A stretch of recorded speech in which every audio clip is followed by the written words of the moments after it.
came back and ran as the crypto capital of the world, the Bitcoin president, promises made, promises kept, mentioned XRP, Ethereum, Solana, ADA.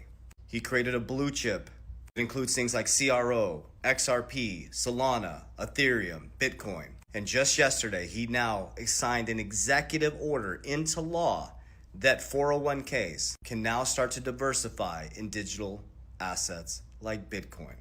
I own my own insurance brokerage, and I'm just waiting for the moment where we can allocate an index in our cash value life insurance into crypto, and that is going to change.